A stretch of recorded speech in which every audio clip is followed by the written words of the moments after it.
Acompanhe agora mais um tema doutrinário do Evangelho de Jesus.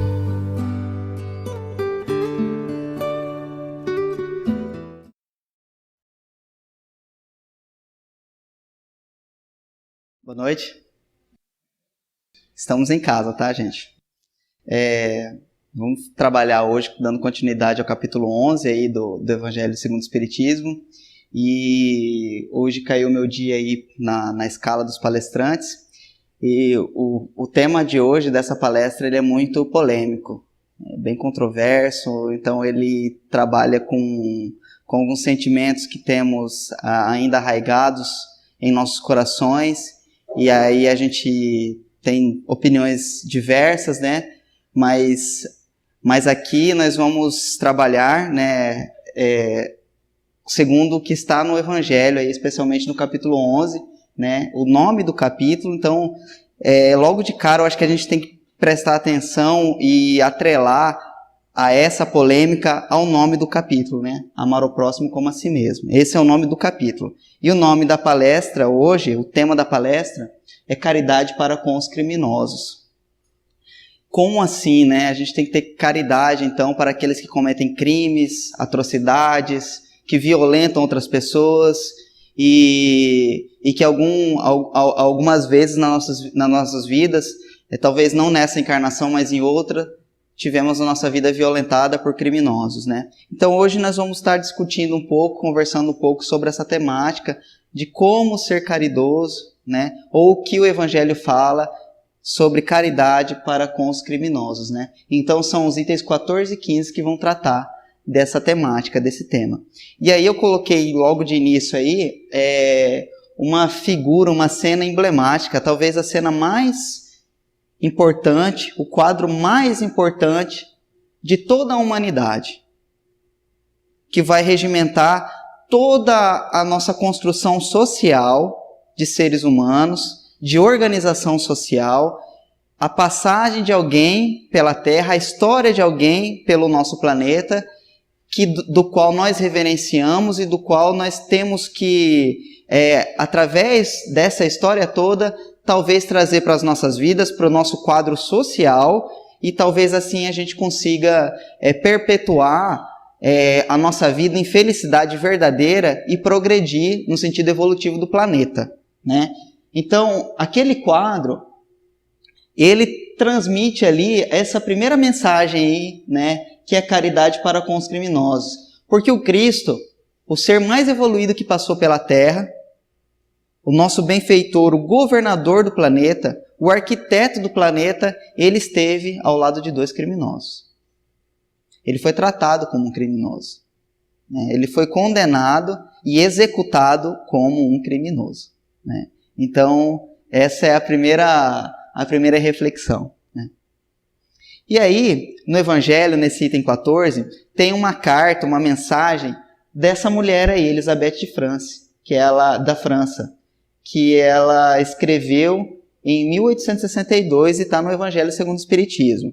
Essa senhorita, essa senhora aí, ela fazia parte, ela era uma princesa da França e ela morreu durante a Revolução Francesa, né? 1793, salvo engano. Ela era filha do rei Luís. O rei Luís também foi decapitado naqueles episódios lá da Revolução Francesa, e ela também foi decapitada. E ela é considerada um dos mártires do cristianismo moderno por conta da sua resignação. Conta a história que ela foi para a guilhotina de cabeça erguida, acalmou todos aqueles que estavam sendo executados naquele dia. Então ela foi de rosto aberto, todos os que foram executados estavam encapuzados, ela foi com o rosto aberto, e diz que ela marcou a história pela serenidade dela no momento da morte. Então, uma segunda reflexão é que essa mulher ela foi assassinada, a sua última encarnação, de uma maneira violenta. Assassinada. Assassino é uma forma violenta de desencarne, né? Então, olha o que ela diz para a gente. A verdadeira caridade é um dos mais sublimes ensinamentos que Deus deu ao mundo por Jesus. E deve existir entre os autênticos discípulos de sua doutrina uma completa fraternidade. Deveis amar os infelizes e os criminosos como criaturas de Deus, aos quais o perdão e a misericórdia serão dados desde que se arrependam, como também a vós mesmos, pelas faltas que cometeis contra a sua lei. Imaginai que sois mais repreensíveis, mais culpados de que aqueles aos quais recusai o perdão e a compaixão, pois, muitas vezes, eles não conhecem a Deus como vós, e, por essa razão, menos se exigirá deles. Ela fala aqui que a gente precisa ter caridade com todas as criaturas. Com as plantas, com os animais, com os minerais, com tudo. Toda a natureza, toda a criação merece a nossa caridade. Então, os criminosos não estão fora da natureza. Todos nós somos irmãos uns dos outros, todos nós somos irmãos da natureza, então nós temos que ter caridade. Deveis amar os infelizes e os criminosos como criaturas de Deus. Quero passar o mouse para cá. Aqui. Deveis amar os infelizes e os criminosos como criaturas de Deus. E embaixo eu destaquei ali que muitas vezes nós somos mais repreensíveis do que certas pessoas que cometem crimes por conta do nível evolutivo. Não estamos colocando nós como superiores do que alguém, né? Mas quando nós conhecemos o Evangelho, conhecemos as leis divinas, começamos a vislumbrar algo além, né? E isso traz uma responsabilidade maior sobre os nossos atos do que muitas vezes aqueles que cometem atrocidades e não sabem, né, as consequências e não vislumbram, né, o universo de maneira mais ampla, de uma perspectiva superior, né, de irmandade superior, de fraternidade, de futuro, de vida além após a morte, né? E certa feita a gente estava conversando aqui dentro da casa espírita mesmo. Por exemplo, uma pessoa que porventura ela venha cometer um crime, que ela vai e rouba um carro de uma pessoa e vai lá e bate na pessoa, agride a pessoa. Vocês acham que muitas vezes ela sabe que ela está fazendo errado? A maioria das vezes ela pensa que ela está fazendo certo. Que ela tem que roubar e que ela tem que botar o terror, ela tem que botar o pânico mesmo. Então, para ela, aquilo é correto. O quadro de vida que ela teve ao longo das encarnações e nessa encarnação provavelmente, muito possivelmente, fez com que ela tivesse esse tipo de conclusão e de raciocínio, né? Então, o ponto de vista dela levou com que ela cometesse esse equívoco. Agora, nós cometemos inúmeros equívocos. Nós vamos trabalhar isso um pouquinho ali mais na frente, né? Inúmeros equívocos também. Porque achamos que está o correto, a nossa vida levou com que a gente tivesse essa conduta, né?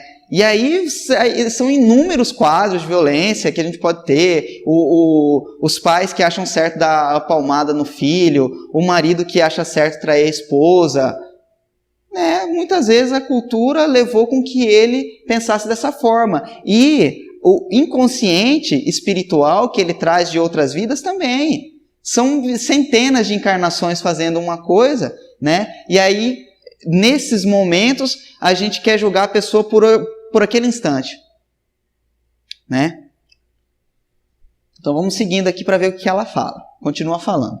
Não julgueis, meus queridos amigos, pois o julgamento que fizerdes vos será aplicado ainda mais severamente. Olha o que ela fala. Então, quando a gente julga, esse julgamento nos retorna de maneira mais severa ainda.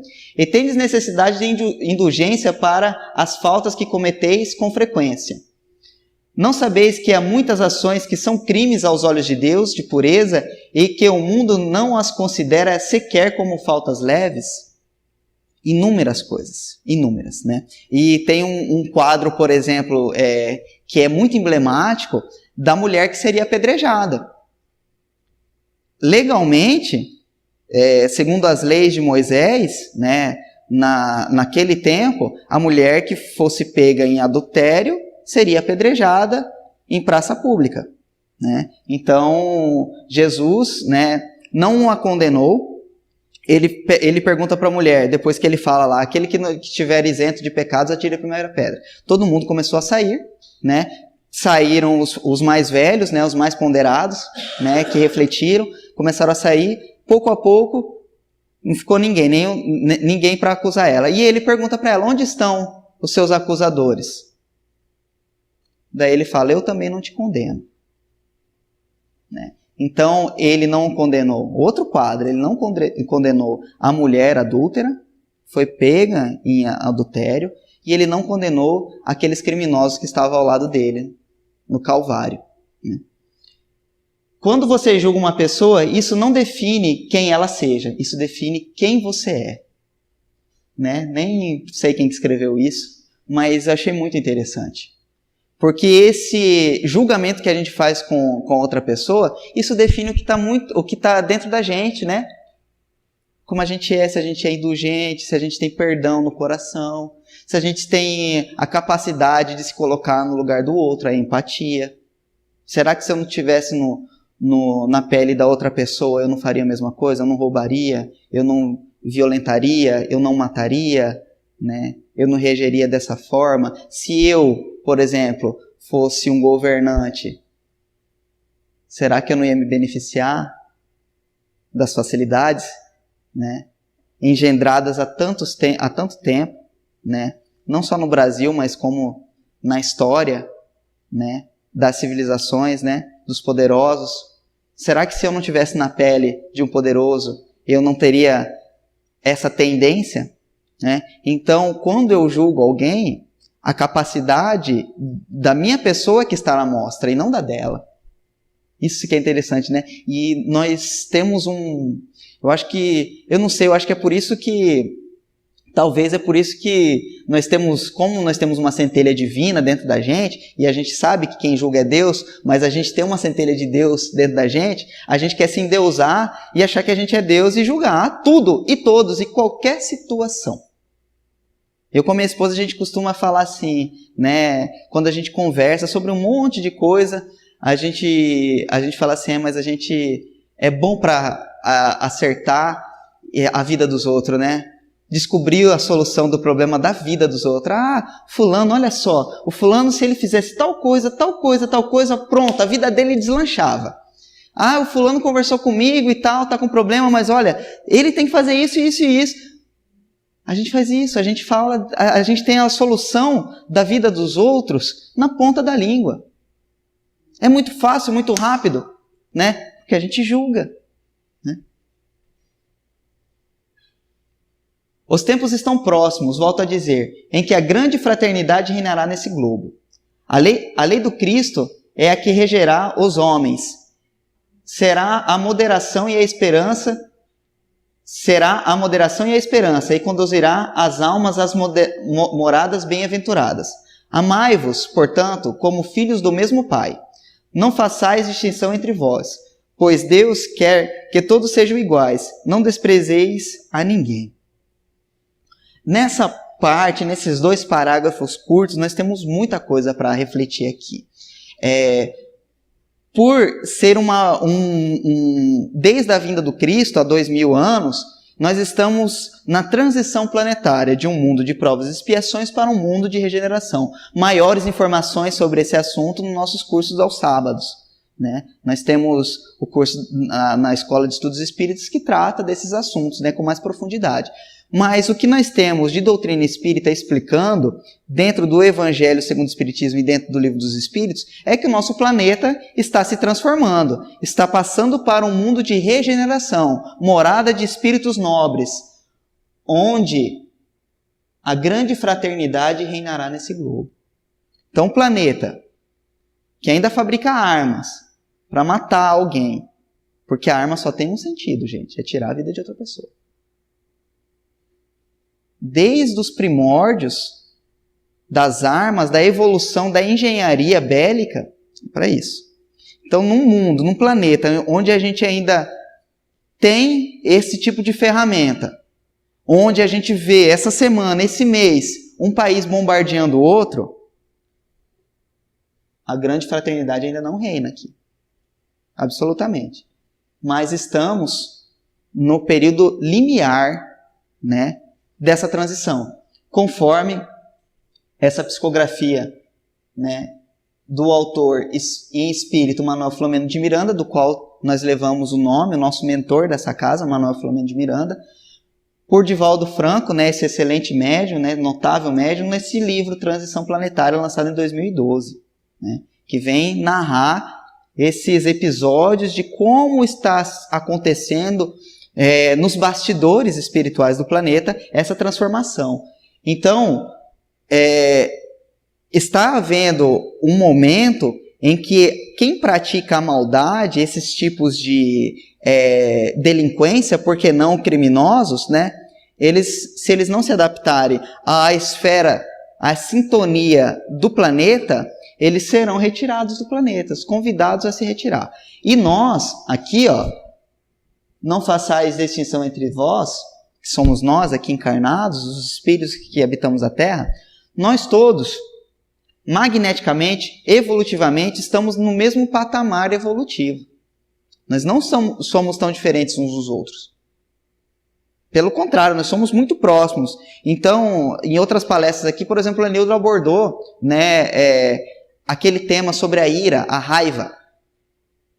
Que nós, conforme a evolução do nosso cérebro, né, dependendo do que acontece, do nível de estresse que pode nos acontecer, nós podemos entrar num ataque de ira, o nosso cérebro mais primitivo, reptiliano, pode tomar conta do nosso consciente e ele fazer a gente cometer atos que a gente, em sã consciência, que a gente repudia.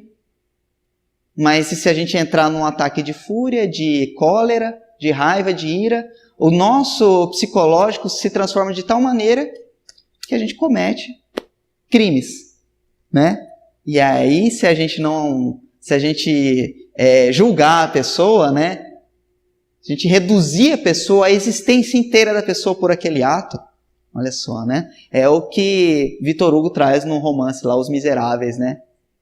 Que é a história de um homem que vendia rosas, né? E aí ele rouba um pão para alimentar a sua família e ele é condenado e acarreta uma série de coisas na vida dele, né? Não estou falando que roubar é correto, né? Mas eu estou falando que isso é um romance, né? Um dos best-sellers aí da humanidade, Os Miseráveis, de Victor Hugo, que narra, né, um pequeno episódio da vida da pessoa, um dia, um equívoco que acarretou, né, numa das histórias mais bonitas que a gente tem aí na literatura internacional. Essa parte aqui que ela fala para a gente, não façais distinção entre vós, pois Deus quer que todos sejam iguais, não desprezei a ninguém. Eu sempre lembro da passagem do filho pródigo. Qual que é a passagem do filho pródigo? É aquela que o filho pede a sua parte na herança e vai para o mundo e torra todo o dinheiro e fica miserável e aí ele come com os porcos, aí ele retorna para sua casa, né? Nós somos o filho pródigo. Nós estamos no mundo detonando com a riqueza do Pai, com a nossa saúde, com a natureza,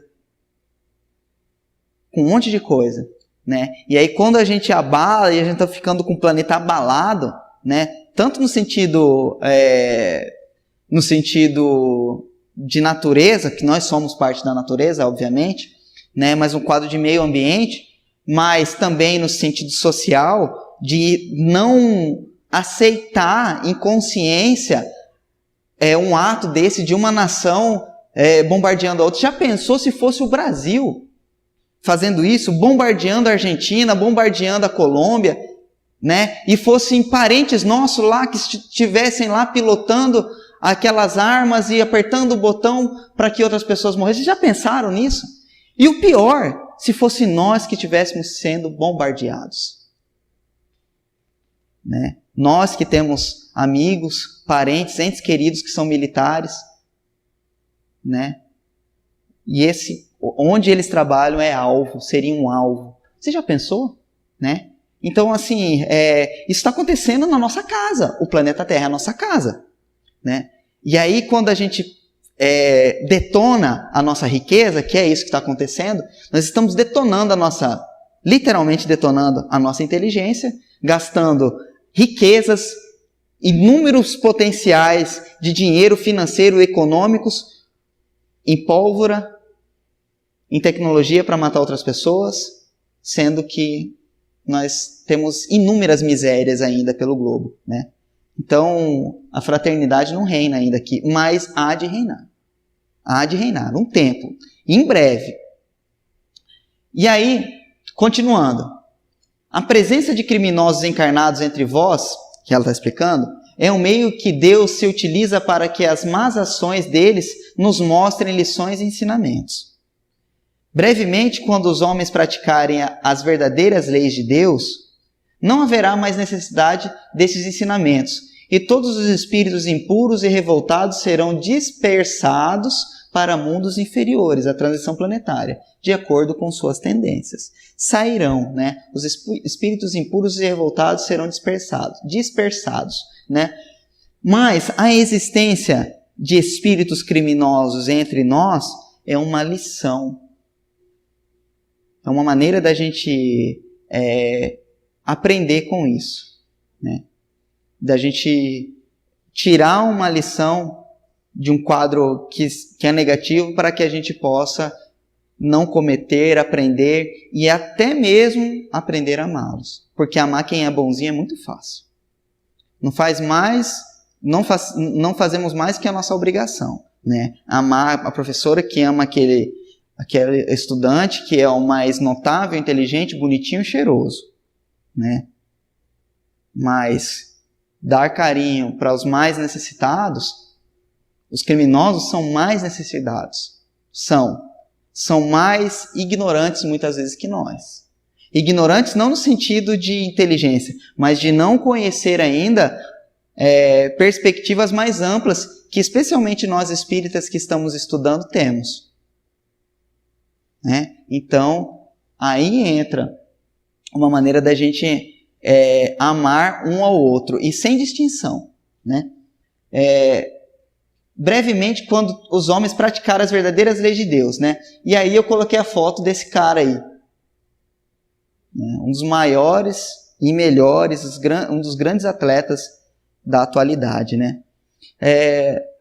Porque existe um quesito nele que eu falava para os meninos aqui nas aulas de violão, né?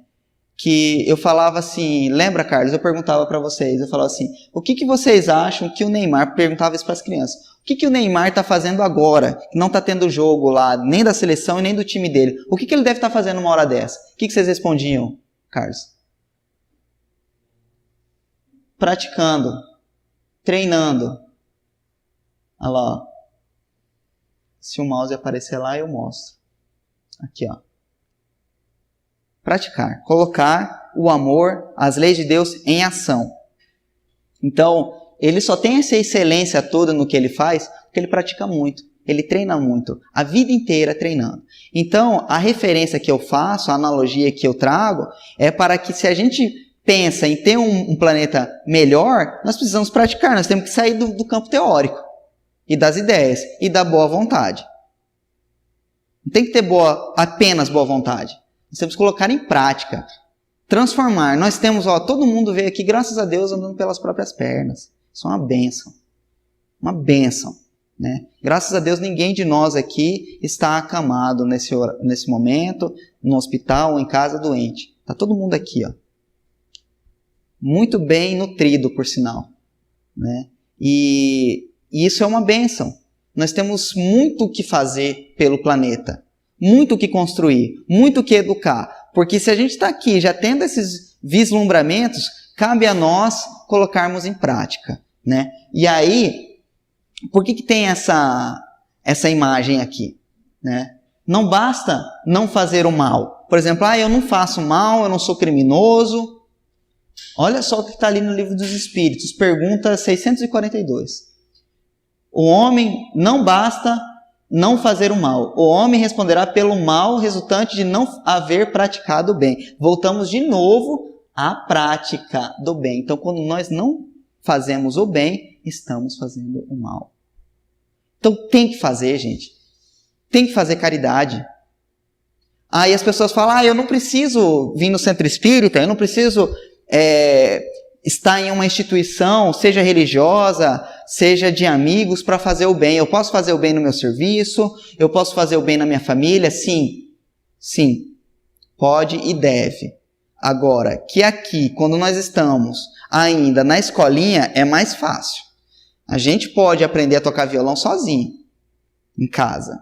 Pega o violão lá, entra no YouTube e começa a tocar sozinho. Agora, quando você entra numa escola, é diferente. Você pode estudar para concurso sozinho, na sua casa.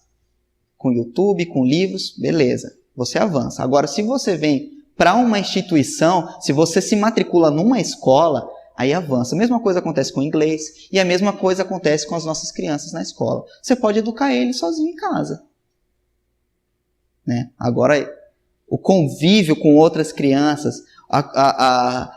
tem um psicólogo que a gente estuda lá na educação, chamado Vygotsky. Ele fala para a gente da área de desenvolvimento proximal, que é a capacidade da pessoa aprender em sociedade, no social. Né? Por isso que é uma das, por exemplo, das propostas da escola ciclada, né? De as pessoas só colocam a parte ruim, que é não reprovar, a pessoa não pode reprovar mais, não é isso. É que psicologicamente a pessoa se desenvolve, a criança se desenvolve, principalmente a criança, se desenvolve, cientificamente aprovado, quando ela está com crianças da mesma faixa etária.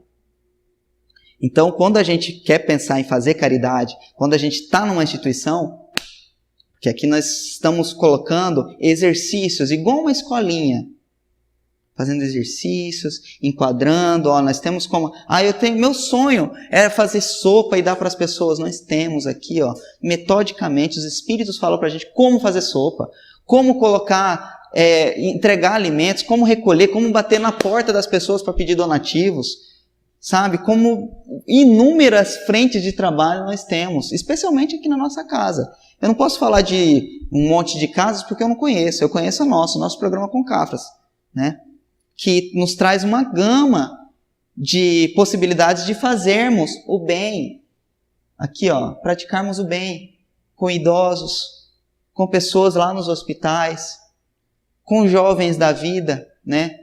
Os nossos irmãos e nossas irmãs que estão se prostituindo, nós temos inúmeras frentes de trabalho, trabalhos para quem está encarnado e quem está desencarnado, com criança, com jovem, com adulto, com idoso, com pessoa independente do poder econômico da pessoa, independente disso, com poder econômico, sem poder econômico, temos inúmeras frentes de trabalho para praticar o bem.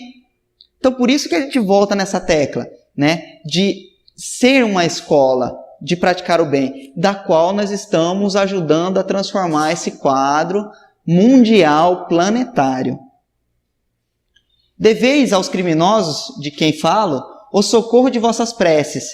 Esta é a verdadeira caridade. Não vos cabe dizer de um criminoso: é um miserável, é preciso eliminá-lo da terra. A morte que lhe é imposta é muito suave para um ser dessa espécie. Então, o nosso entendimento sobre a pena de morte, por exemplo, que é um tema extremamente sensível, extremamente polêmico. Obviamente que eu estou aqui falando e a minha família não foi violentada. Eu não fui violentado, né? Então, isso que eu estou falando cabe primeiramente a mim, né? Esse negócio de não julgar e tal, e da gente não julgar quem pensa assim. Porque o histórico da vida da pessoa levou com que ela pensasse que o bandido bom é bandido morto. O histórico da vida dela, né? Então, esse quadro aqui de não julgar é não apenas para o criminoso, ou para qualquer um que pense que é certo, que pense que é errado, enfim, né? Não é assim que deveis falar. Né? Isso é um espírito que fala para a gente, um espírito que foi assassinado em praça pública. Né? Observai Jesus, vosso modelo. Que diria ele se visse esse infeliz ao seu lado? Né? Imagina Jesus ao lado dos criminosos, né? Ou lamentaria, ou consideraria como um doente miserável. Ele estenderia a mão. Em verdade, não podeis fazer isso, mas ao menos podeis orar por ele e dar assistência ao seu espírito durante os poucos instantes que ainda deve passar em vossa terra. O arrependimento pode tocar seu coração, se orardes com fé. Ele é o vosso próximo também, como o melhor dentre os homens. A sua alma desnorteada e revoltada foi criada como a vossa, para se aperfeiçoar. Ajuda-o, então, a sair do lamaçal e orai por ele. O que Jesus faria e o que Jesus faz? Jesus está aguardando a evolução e ele oferece o seu socorro, o seu amparo para qualquer um, se é criminoso ou não. Né? E o nosso mestre, o nosso modelo, o nosso guia não é Jesus? Então, se ele não condena, cara, não é para a gente condenar. Né? Ninguém. Então, eu sei que deve ser muito difícil, muito terrível, uma dor, né? Porém, essa dor que a gente sente, a gente tem que colocar a primeira coisa à frente disso tudo, Deus. Deus é amor, é puro amor. Dentro da sua obra não existe injustiça, não existe desequilíbrio. Se aconteceu, foi porque ele permitiu. Né? Que dureza deve ser isso para uma mãe que perde um filho, né? Para uma mulher que é violentada, enfim. Né? Deus deixou que acontecesse isso comigo, com a minha vida, né? Mas vamos entregar as nossas dores, o nosso sofrimento para Deus. Entregue sua vida e seus problemas. Fale com Deus, Ele vai ajudar você. Né? É assim que fala na música, certo? Né? Então, para a gente, nesse momento que nós estamos bem aqui, muito bem por sinal, que chegamos aqui inteirinhos, né? Que nós possamos nos fortalecer aos poucos, fazendo caridade, construindo uma carapaça, sabe? Engrossando o nosso couro. Para quando vir uma lambada dessa, uma lapada forte, a gente está com o couro forte. Né? Para não sucumbir e não cair no erro de julgar outra pessoa, de querer com que ela morra, porque é um irmão nosso. É alguém da nossa família. Vamos entender isso. Nossa família é uma família universal. Está no Livro dos Espíritos. Universal. Todo mundo é farinha do mesmo saco. Que acabou de falar no slide anterior ali, Deus quer todo mundo de maneira igual. E Ele oferece o mesmo tratamento para todo mundo. E Jesus dá as mesmas condições para todo mundo também. Né?